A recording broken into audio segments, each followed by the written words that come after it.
Good to see you all. Since Inauguration Day, President Trump has secured trillions of dollars in private and foreign investments. Every single day, more money is pouring into our country, which will create more jobs for hardworking Americans. Today, Schneider Electric pledged to invest more than $700 million in the United States to boost American energy infrastructure and AI. On Monday, Hyundai announced a $20 billion investment in the United States, including $5.8 billion for a new steel plant in Louisiana, which will create nearly 1,500 high-paying jobs. President Trump is truly turning America back into a manufacturing superpower. Yesterday, President Trump marked National Medal of Honor Day by meeting with 21 of our nation's bravest heroes and incredible patriots who have been awarded the highest military honor. Beautiful picture.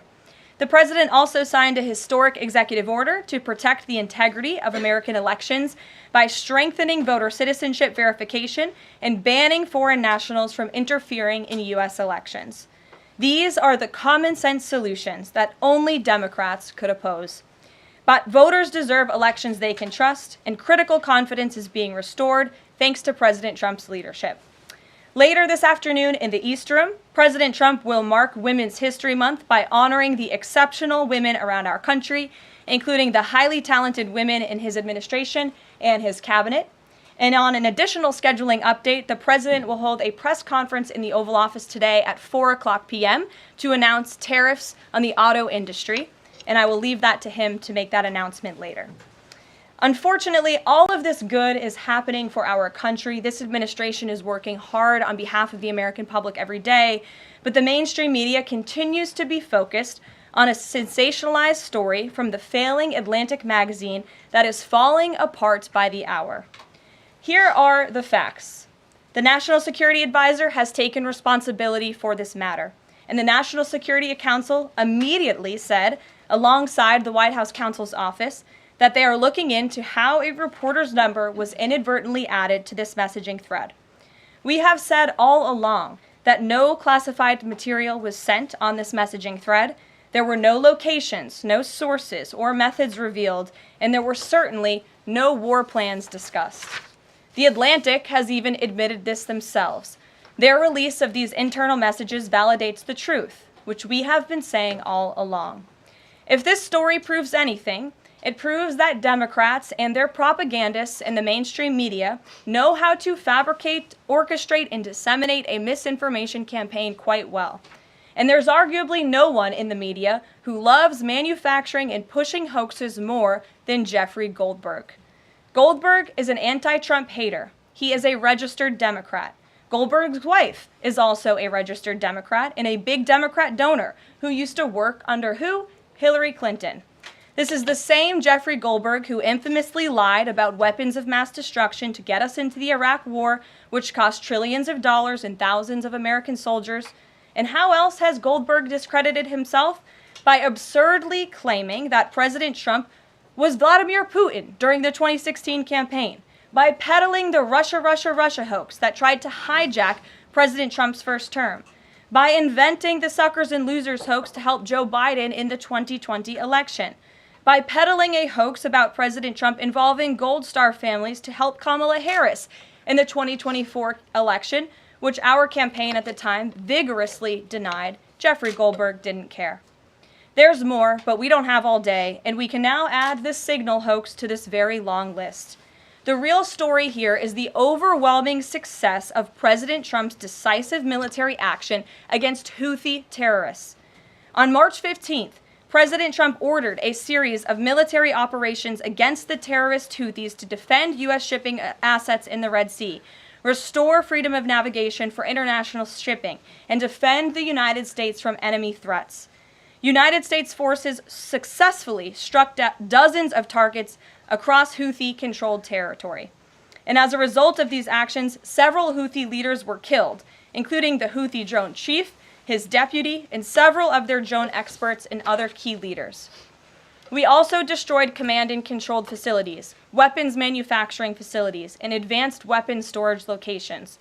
And it's important to remember why this powerful action took place in the first place. because of Joe Biden's incompetence and pathetic weakness on the world stage for years. The Houthi terrorists grew emboldened. Immediately after taking office in 2021, Joe Biden removed the Iran-backed Houthis from the foreign terrorist organization and specifically designated global terrorist list. Did anybody in this room ask the Biden administration at the time why they made such a stupid mistake?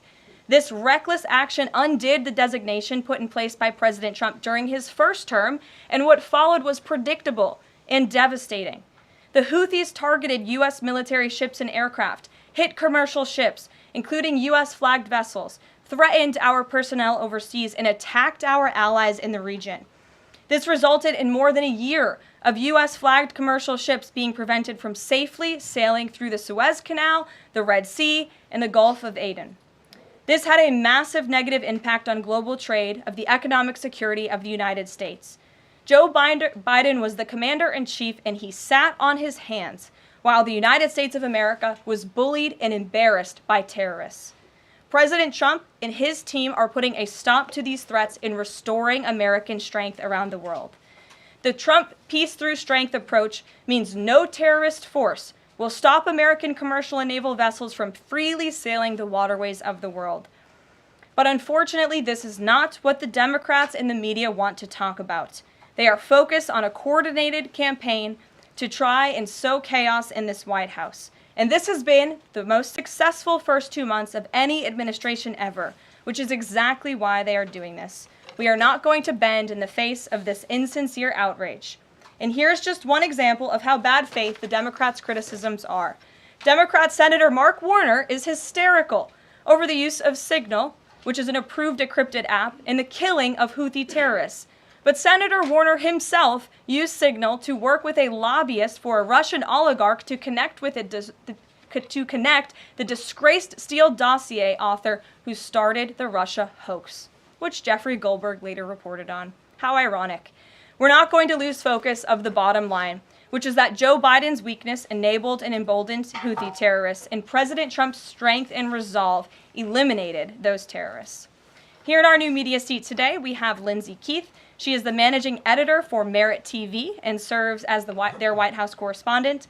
Merit TV launched 1 year ago and creates and distributes content across diverse platforms. We're glad to have you with us, Lindsay. Please kick us off. Thank you, Caroline. I appreciate it and this opportunity for Merit TV. Two questions, if I may. One on Signal, one on the economy. Sure. On Signal, how comfortable is the president with what was shared so far now that the chain has been released? The president's view on all of this remains the same today as it did yesterday. And I think it speaks volumes about the leadership of this president that he went directly to all of you, members of the press corps. He was asked, do you want someone else to go out and do a briefing? And he said, no, I will tackle this story. I will discuss it. The people need to hear from me about the situation. And so his thoughts on this remained the same today. He has placed great trust in his national security team. And as for the usage of Signal, as the president said yesterday, as the CIA director has testified under oath, this is an approved app. It's an encrypted app. The Department of Defense, the Department of State, the CIA has it loaded onto government phones because it is the most secure and efficient way to communicate. As for, again, the original situation in this messaging thread, the National Security Council, the White House counsel's office continues to look in to how this mistake, which the National Security Advisor has owned, occurred, and the president has ensured they are doing that.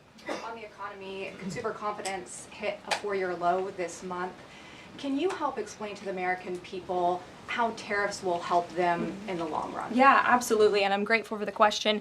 The American public will hear later this afternoon from the president directly on the topic of tariffs. And as you all know, April 2nd day, President Trump has proudly dubbed it Liberation Day for our country. What he means by that is it will be a day where the United States of America will no longer be ripped off by nations around this world. It will be a day where Americans finally see free and fair trade practices restored.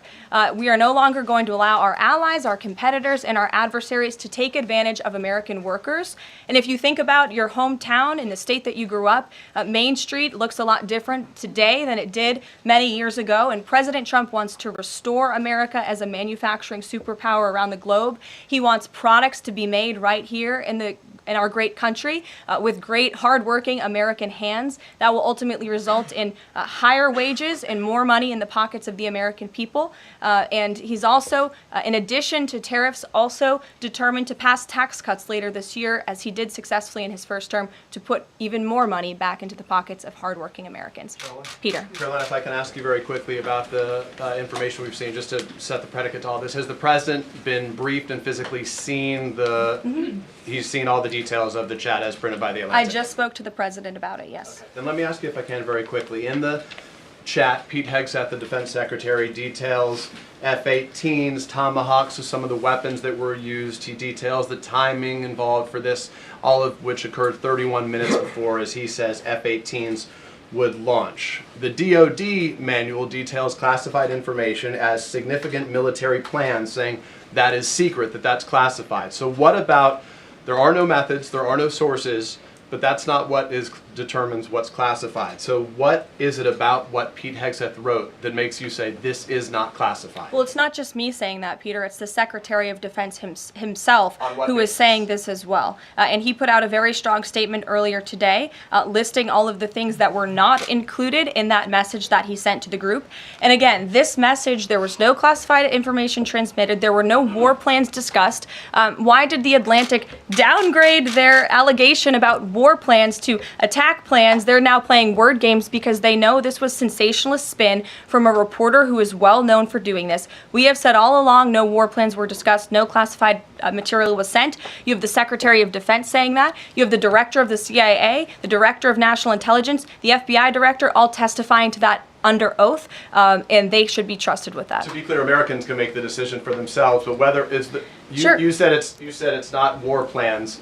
Would you characterize these as military plans, military operation plans? I would characterize this messaging thread as a policy discussion, a sensitive policy discussion, surely, amongst high-level cabinet officials and senior staff. And I'm so glad, Peter, that you said the American public can decide for themselves, because I think the American public should decide for themselves based on the outcome of this operation. And what happened in this operation? Terrorists that were allowed to run wild by the Biden administration were killed because of the direction and the determination of this president and his team. And this message also shows, this messaging thread also proved that President Trump has an incredibly dynamic team who is working incredibly hard, flying all over the world to secure world peace and to fix up the foreign policy crises that the previous administration left for this team to inherit. So to be clear, we all in this room and around the country would agree that we're glad no American service members were harmed, and we're glad that the mission was a success. We'll stipulate that. But the president said that Pete Hegseth said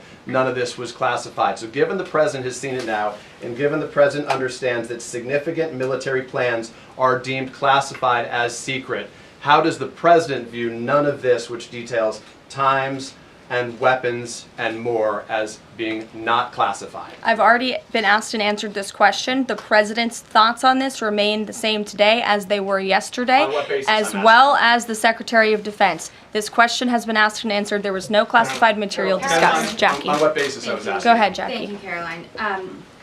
So why aren't launch times on a mission strike classified? Again, I would defer you to the Secretary of Defense's statement he put out this morning. There were various reasons he listed, things that were not included in that messaging thread that were not classified. And again, going back to the American public, do you trust the Secretary of Defense, who was nominated for this role, voted by the United States Senate into this role, who has served in combat, honorably served our nation in uniform? Or do you trust Jeffrey Goldberg, who is a registered Democrat and an anti-Trump sensationalist reporter? This president and this national security team are putting our national security and the American people first. We are restoring American strength around the world, and the results of this operation speak for themselves. Putting aside Jeffrey Goldberg, though, just for for American service members who are going to have to carry out these missions in the future, what I guess the message that's coming from the response to all this that we're hearing is that nothing sensitive happened,